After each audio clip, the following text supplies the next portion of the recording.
que, vamos dizer assim, uma formalização de uma noção intuitiva do que é causalidade, né? Para que isso faça sentido, eu vou precisar introduzir uma lógica modal proposicional, né? A gente pode gerar uma lógica modal estendendo uma lógica clássica. Como é uma lógica modal proposicional, a gente vai estender uma lógica proposicional, evidentemente, né? Para a gente fazer essa extensão, né, a gente vai estender a nossa linguagem com o seguinte: esse símbolo, box, né, e a gente vai fixar a leitura disso como necessariamente é o caso que há, né?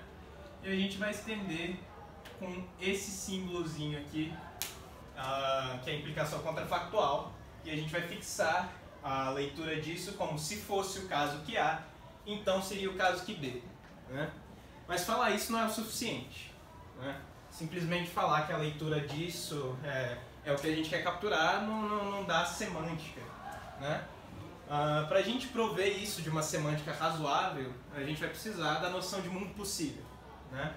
Eu não vou entrar na discussão de filosofia da lógica do que é, de fato, um mundo possível, mas independente do que seja um mundo possível, parece razoável que a gente fale dele em termos de conjuntos maximais de formas, né?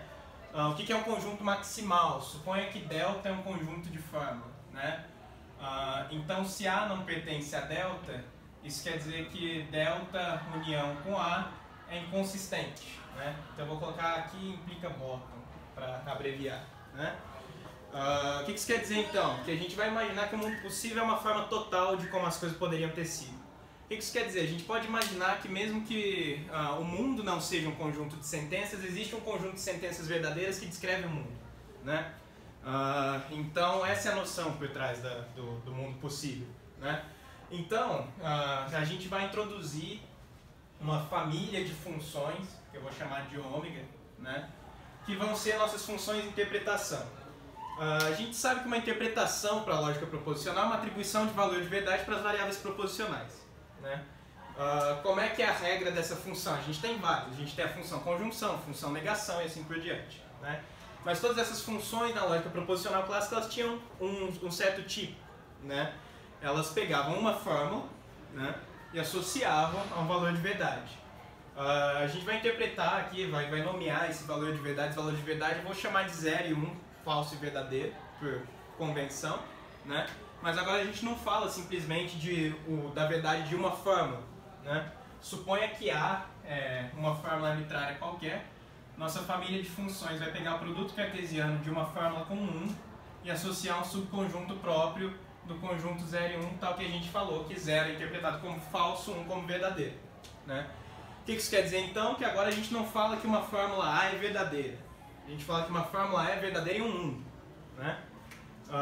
Então a gente tem, evidentemente, que para uma fórmula A qualquer, então ômega de A em I igual a 0 ou ômega de A em I igual a 1, certo? Que é um princípio clássico. Então a gente poderia pensar as outras funções proposicionais definindo, por exemplo, né, vamos definir a negação. A gente diria que a interpretação de não A no mundo I é verdadeiro se somente se, né, a interpretação de A em I é falsa. Assim como a gente poderia dizer que a interpretação de A e B em I é verdadeiro se somente se a interpretação de A em I é verdadeira e a interpretação de B em I é verdadeira, certo?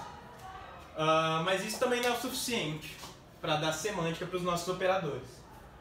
A ideia de necessidade e a ideia de contrafactualidade, elas exigem que nós tenhamos domínios de mundos possíveis, certo? Então a gente tem que saber de quais mundos a gente está falando. Então a gente fixa um mundo I e fala que esse mundo I é o mundo atual, né? Então é o mundo em relação ao qual a gente vai pensar essa relação de acessibilidade, né? E aí a gente pode pensar o seguinte: outras duas famílias de funções. Vamos supor gama, que vai ser as funções vou chamar de funções da acessibilidade, né? Então elas vão pegar esse mundo I, que vai ser o mundo atual, independente de qual seja, né? E vão associar um conjunto SI, certo? isso é uma função porque isso é um conjunto unitário, isso é um conjunto unitário. Só que os elementos desse conjunto são mundos possíveis, né? Então, eu não vou entrar em detalhes em como funciona essa função. Essa função pode ter várias regras, né? Por isso que eu estou chamando de uma família, não é exatamente uma função, né? Então, uma função acessibilidade, o que ela faz? Ela pega um mundo e, sob algum critério, que é a regra dessa função, ela associa a esses mundos que obedecem a esse critério. Então, por exemplo, vamos supor que o critério fosse a relação de acessibilidade física. Então, você associa ao mundo I mundos cujas leis da física são exatamente iguais a I, né? E assim você pode ter qualquer relação de acessibilidade. Então, se eu fosse... Agora eu tenho o suficiente para dar semântica para isso aqui. Então, se eu fosse estender essa interpretação ômega para o meu box, né? Então, eu teria que a interpretação de necessariamente é o caso que A no mundo I é verdadeiro, né? Se somente se, para todo mundo J, tal que J pertence a um conjunto gerado de forma adequada, então para todo J pertencente a SI, né? A interpretação de A em J é verdadeira, certo? O que isso quer dizer? Que o A é necessariamente verdadeiro se somente se para todo mundo acessível de um mundo atual, né, A é verdadeiro. Ou seja, se não existe um mundo em que A seja falso, não existe um mundo acessível. Se acessível a gente poderia interpretar como a gente pode verificar o valor epistêmico das fórmulas, você sabe exatamente quais fórmulas são verdadeiras, quais são falsas naquele mundo, né? Agora, se a gente vai pensar nos contrafactuais, é mais delicado. Inclusive por isso que eu estou usando essas coisas de famílias de funções e não, vamos dizer assim, modelos de críptica, estruturas de críptica normais. Por quê? Porque a gente vai ter que considerar um outro tipo de família. Ele também vai associar um mundo I, só que ele vai associar a um conjunto cifrão I. A diferença desse conjunto é que esse conjunto aqui a gente poderia chamar de esfera de acessibilidade, né? Composto por mundos que I acessa. Esse conjunto a gente gostaria de chamar de sistema de esferas, certo? Porque cada elemento desses é um conjunto desse tipo. Então tudo bem, essa função está no nível unitário, né? Mas essa associação, ela acontece, esse é associado a vários conjuntos de mundos possíveis, certo? Por quê? Para que fazer isso, né? Porque a ideia do contrafactual é a seguinte: a gente vai dizer que se fosse o caso que A, então seria o caso que B no mundo I, né, é verdadeiro, se somente se uma de duas coisas acontece, né? Essa lógica ela é uma extensão de uma lógica proposicional clássica, então ela mantém ainda um caráter clássico. Então, ou se isso é verdadeiro por vacuidade, né, a gente não elimina a explosão nessa lógica, a verdade por vacuidade seria o quê? Né? Para todo J, a interpretação de A em J é falsa. Ou seja, não existe nesse conjunto, certo, um mundo em que o antecedente seja verdadeiro. Ou, se B é o caso que existe um mundo J, tal que a interpretação de A em J é verdadeira, certo? E, para todo K, a interpretação de A implica B em K é verdadeira. O que isso quer dizer? Primeiro vamos pensar um pouco melhor no que é essa relação. Eu chamei isso de função acessibilidade, né? Essa aqui é a função similaridade. A gente não usa relação de acessibilidade, não fala de relação de acessibilidade entre contrafactuais. A gente quer que esse conjunto, esse domínio de mundos possíveis, ele seja um conjunto bem ordenado.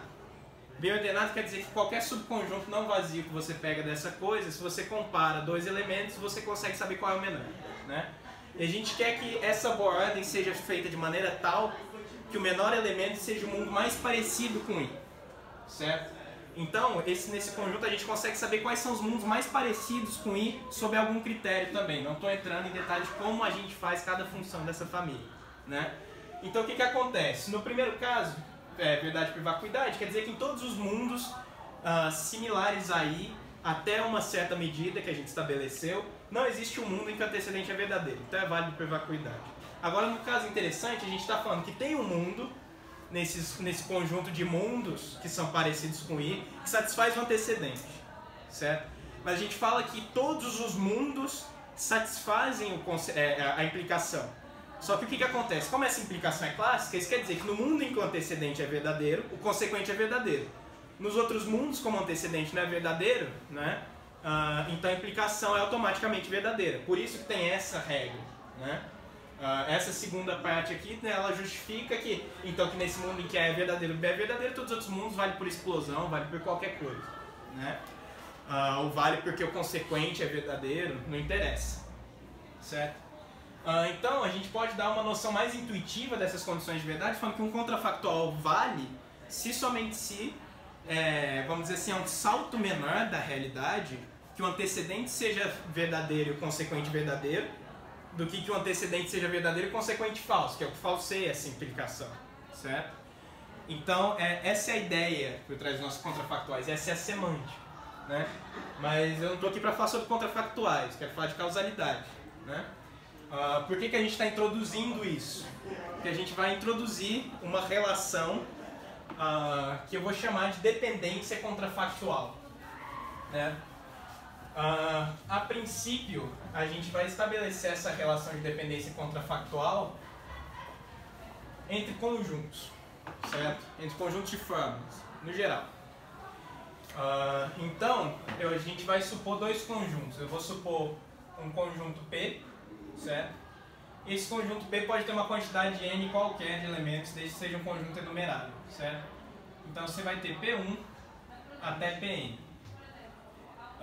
E eu vou supor um conjunto M, e eu vou ter de M1 até Mn, certo?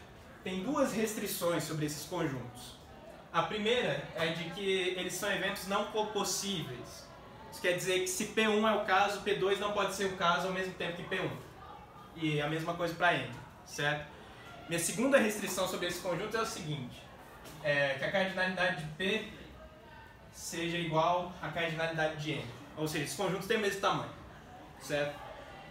Então a gente diz que existe dependência contrafactual se P1 implica contrafactualmente M1, certo? P2 implica contrafactualmente M2, até Pn implica contrafactualmente Mn, certo? O que a gente fala nesses casos? A gente fala então que os M dependem contrafactualmente dos P's, certo? Mas por que isso, né? Isso é uma coisa muito recorrente em fenômenos de medição, em fenômenos de controle, certo? Como? Basta a gente interpretar, suponha que o conjunto P é o conjunto dos X, tal que X é a pressão atual do ar, por exemplo. Eu vou escrever só pressão aqui, certo? Suponha que M é o conjunto dos X, tal que X é a medição da pressão atual do ar por um barômetro, certo? Então o que acontece? Caso a pressão, então nossa leitura do contrafactual, se a pressão fosse P1, a medição seria M1. Se a pressão fosse P2, a medição seria M2, assim por diante, certo? Então você fala, né, que a medição depende contrafactualmente da pressão. Isso parece, já tem uma cara boa, né? Mas não é causalidade ainda. A gente consegue dar interpretações para essas coisas que furam totalmente o que a gente queria chamar de causalidade. A gente podia interpretar P como sendo conjunto de, sei lá, leis da gravitação universal variando no valor de uma constante, né? Você interpreta M como sendo, vamos supor, leis de movimentação planetária, né? Então é evidente que vai existir dependência contrafactual entre essas famílias, mas isso não parece ser causalidade, né? Então a gente quer capturar uma noção mais intuitiva do que essa, né? Como é que a gente conserta isso? A gente restringe a dependência a gente cria restrições sobre a dependência contrafactual, sendo que a primeira delas, né, é que a gente vai falar só sobre eventos. Mas a gente tem um problema, que a gente está usando uma lógica proposicional, e eventos não são proposições, né? Ou parecem não ser proposições. Alguém poderia acreditar que eventos são proposições. Eu prefiro não acreditar que eventos são proposições, né? Como é que a gente faz, então? Se a gente entender evento num sentido mais ou menos geral, de um grupo particular de resultados dentro de uma série de possibilidades, a gente poderia introduzir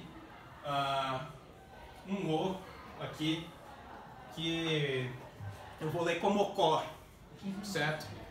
Eu vou ler como ocorre. Então, O de E vai ser ocorrer. Isso é uma proposição que é verdadeira em todos os mundos possíveis em que E é verdadeiro, certo? Então eu crio uma família E, tal que E tem o E1, o EN, certo? E eu crio uma outra família C, por exemplo, tal que eu tenho o C1, o CN, certo? O que acontece? Supondo, com aquelas duas restrições ainda, que essas coisas não são eventos copossíveis e que esses conjuntos têm a mesma cardinalidade, eu posso dizer o seguinte, que se duas dependências contrafactuais valem nesses conjuntos, então isso implica causalidade. Mas quais dependências são essas? Né? Vão ser as seguintes. Então eu vou dizer assim, o C1 implica contrafactualmente o E1, certo? Até a gente sabe o CN, né? Implica contrafactualmente o EN. E a segunda dependência contrafactual que a gente quer nessas coisas é não o C1 implica contrafactualmente não o E1, não o CN implica contrafactualmente não o EN. O que isso diz pra gente intuitivamente? Se fosse o caso que C ocorresse, então E ocorreria. Se não fosse o caso que C ocorresse, então E não ocorreria. Ou seja, qual que é a ideia por trás disso? Né? Que uma causa é tal que se ela ocorresse, certo? O efeito ocorreria. E se ela não ocorresse, o efeito não ocorreria. Isso parece capturar a noção de causalidade. No seguinte sentido, quando você tenta colapsar causalidade com implicação, ou causalidade com implicação estrita, qualquer uma dessas coisas, você tem problemas. Próprio problema do X falso, uma série de coisas. Você fala, se eu risco um fósforo, então uma chama aparece. Né? Fala, tudo bem, você não risca um fósforo, então não tem chama? Não, isso não é uma conclusão válida. Né? Agora, o que a gente faz aqui? A gente olha para a nossa relação de acessibilidade, que vai dar os nossos mundos similares até um certo sentido, certo? E aí a gente vê se nesses mundos é verdadeiro que a chama não ocorre quando você não risca o fósforo. Agora você pode falar, essa relação de acessibilidade é complicada. Sim, mas isso eu diria que é até um lado bom desse tipo de dependência contrafactual. Porque a gente explicita, às vezes, coisas que estão ocultas nas nossas teorias científicas. Você fala, se eu risco um fósforo, então uma chama aparece. Tudo bem, né? Isso pode ser verdadeiro, mas sob certas condições de temperatura e pressão, por exemplo. Sob certas condições atmosféricas, de um universo que é organizado de uma certa maneira. E tudo isso vai estar explícito na nossa relação de similaridade. Porque mundos diferentes demais, em que, por exemplo, a temperatura e a pressão são totalmente diferentes e que você não precisa de riscar o fósforo para ele acender, não interessa. Né? Então a ideia geral era essa, era apresentar isso. Isso é uma espécie de releitura de David Lewis. Né? E acho que é isso. Obrigado.